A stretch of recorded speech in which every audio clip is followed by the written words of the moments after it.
Halo semuanya, kembali bersama saya, Nawi Wijaya di dalam Investasi. Pada kesempatan kali ini saya akan membahas kinerja dan update bantuan pertama tahun 2024 dari emiten Bank Rakyat Indonesia dengan Indonesia Saham BBLI. Karena untuk emiten yang bergerak ada yang termasuk dalam sektor perbankan, wajib untuk menjadwalkan laporan keuangannya setiap bulannya. Dan untuk laporan keuangan pada bulan pertama tahun 2024, Bank BBLI ini baru dirilis tanggal 31 Mei tahun 2024.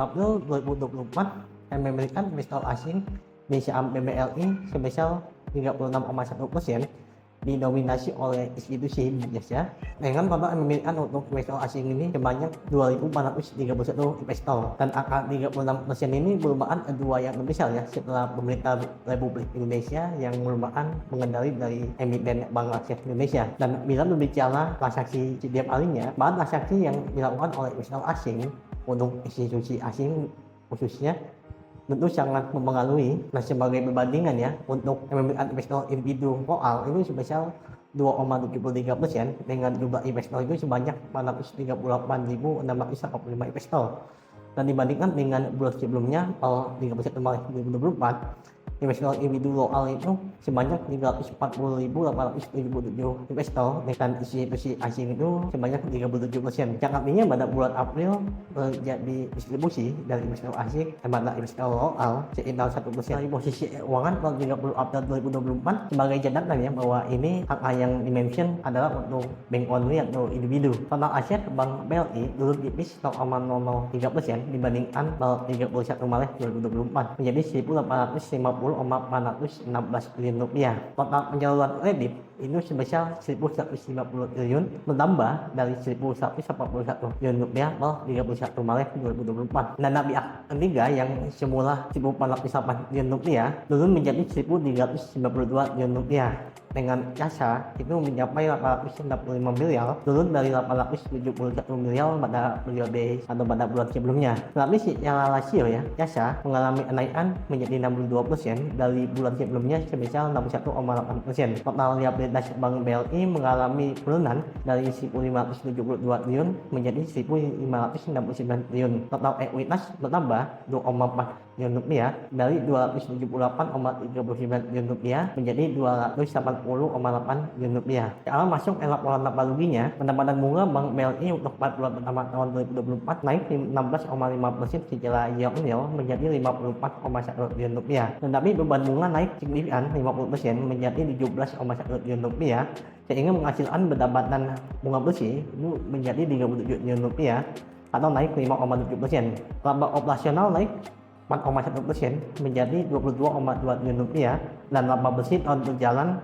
setelah pajak itu sebesar 17,8 triliun rupiah atau naik 4,5% secara year-on-year. Bila angka 17,8 triliun ini di setahunan atau di harian 3 menghasilkan angka 53,4 triliun rupiah atau menurun 11,5% bila dibandingkan dengan laba konsolidasian setahun penuh Bank BLI pada tahun 2023. Laba 53,4 triliun rupiah tadi dibagi dengan saham yang beredar mendapatkan angka laba bersaham sebesar 352 rupiah. Dan tentu saja ya, yang telah dimention barusan adalah perbandingan terhadap laba konsolidasian.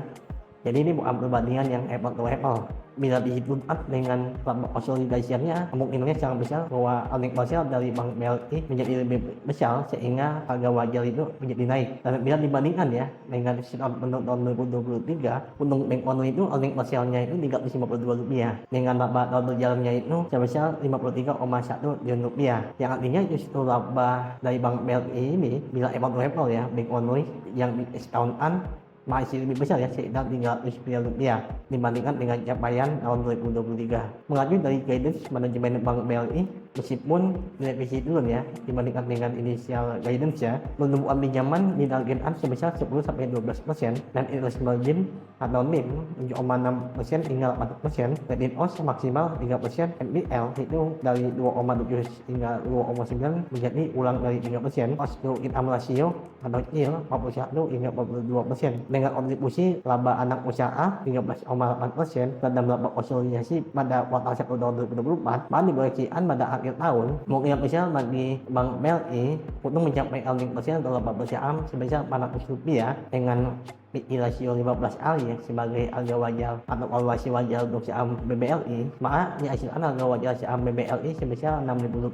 Dan bila dibandingkan dengan konsensus analis di laman TradingView, rata-rata proyeksi laba bersahamnya itu sebesar Rp414,49 dengan rata-rata target price itu Rp6.150. Yang menjadi sentimen negatif untuk sektor perbankan saat ini adanya kemungkinan kenaikan rasio non-performing loan atau NPL setelah kebijakan relaksasi sekuritisasi COVID-19 yang berakhir pada 31 Maret 2024. Saya kutip dari laman berita CNBC dan Kontan bahwa OJK mencatatkan total restrukturisasi COVID-19 pada Maret 2024 itu mencapai 3,14% dari total rate yang keseluruhan, dengan rata-rata kontrak kris Maret 2024 mencapai 11,1%, yang dibandingkan dengan sebelum tahun 2020 ya, itu sekitar 9 hingga 10%. Bank BLI sendiri menunjukkan kenaikan NPL pada kuartal 1 tahun 2024 sebesar 3,11%, dan angka ini lebih besar ya dibandingkan dengan pada masa pandemi tahun 2020 dan tahun 2021.